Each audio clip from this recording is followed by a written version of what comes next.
श्री रघुनाथ दास गोस्वामी विरचित श्री गोवर्धन वास प्रार्थना दशकम का हिंदी अनुवाद। पर्वत में सर्वश्रेष्ठ गोकुल के मित्र आकर्षक भौरा,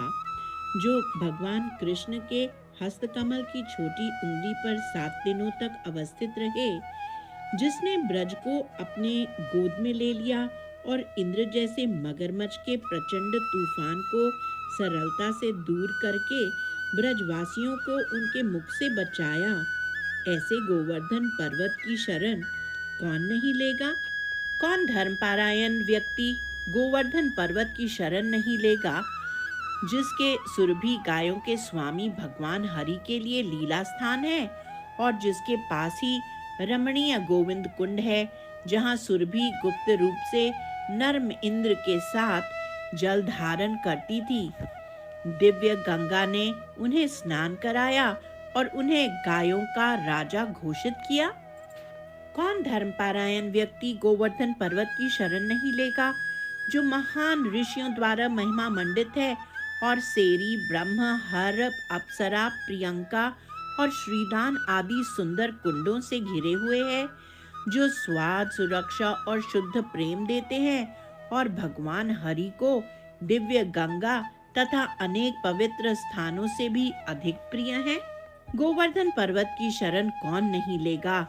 जो गायों, हिरणों, पक्षियों और पेड़ों के कारण आकर्षक है, जहाँ ज्योत्सना कुंड, मोक्षणा कुंड, माल्या कुंड, हार कुंड, सुमनाह कुंड, गौरी कुंड है, बालारी ध्वज कुंड, गंधर्व कुंड आदि कुंड, कई तेज बहती पर्वतीय निर्झर उज्जवल लीलाओं के लिए, कई सिंहासन, भगवान हरि की अन्य लीलाओं के लिए कई स्थान और स्वयं ग्वालबाल भगवान हरि सभी भव्य ढंग से प्रकट हैं।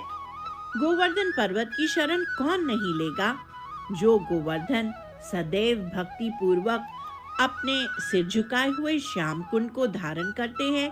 जो गंगा के लाखों गुना बड़े हैं और भगवान कृष्ण के चरणों से उत्पन्न हुए हैं। वह भगवान शिव से भी अधिक प्रिय हो गए हैं। जो इसी प्रकार राधा कुंड नामक रत्न धारण करते हैं, उसे भगवान कृष्ण की पूर्ण कृपा प्राप्त है। वह भक्तों में सबसे प्रिय और महिमामय हो जाता है। कौन गोवर्धन पर्वत की शरण नहीं लेगा, जहाँ दिव्य युगल अपनी अंतरंग लीलाओं का आनंद लेते हैं और जहाँ मानसी गंगा बहती है। मानसी गंगा में केवट रूपी माधव ने अपनी नाव पर मधुर सुंदर श्री राधिका को ले लिया और जब वह एक महान तूफान से भयभीत हो गई, तो उनसे प्रार्थना की कि वह उसे शांत करे, तो श्री कृष्ण ने बचाव शुल्क के रूप में उनसे अपनी प्रेममयी इच्छाओं की पूर्ति का दावा किया। आह, कौन सा धर्मात्मा व्यक्ति ऊंचे गोवर्धन पर्वत की शरण नहीं लेगा, जो रास नृत्य का सुंदर और दिव्य स्थान है, जहाँ श्री राधा अपनी सुंदर सखियों के साथ सैकड़ों भाग्य की देवी द्वारा पूजी जाती हैं और उनकी भव्य अमृत भुजा भगवान श्री कृष्ण की ग्रीवा का पर विश्राम करते हुए वसंत ऋतु की रास लीला में नृत्य करती हैं। कौन सुंदर और शुभ गोवर्धन पर्वत की शरण नहीं लेगा, जहाँ श्री राम और उनके अन्य सखाओं के साथ संकर्षण के साथ खेलते हुए और ध्यान से गायों को चराते हुए भगवान कृष्ण खुशी से री री गाते हैं और जहाँ के रास नृत्य क्षेत्र में और गहरी छिपी हुई गुफाओं में भगवान श्री कृष्ण श्री राधा के साथ प्रेममयी लीलाओं का आनंद लेते हैं। सभी पर्वतों के मुकुटमणि गिरिराज गोवर्धन की शरण कौन नहीं लेगा। ब्रज के लोगों के लिए भगवान मुकुंद ने सूर्य देव की कन्या यमुना,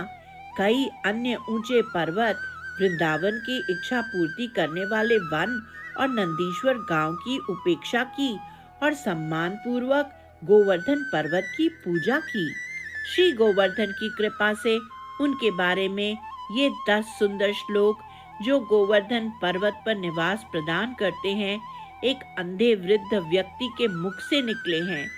गोवर्धन पर्वत का आनंद जो मेरा जीवन और आत्मा है, जो दिव्य गुणों की एक सुंदर रत्न खान है, वह पका हुआ फल है जिसे मैं इन छंदों को लिखने में अपने श्रम से चाह रहा हूँ। गिरिराज धरन की जय, गिरी गोवर्धन की जय।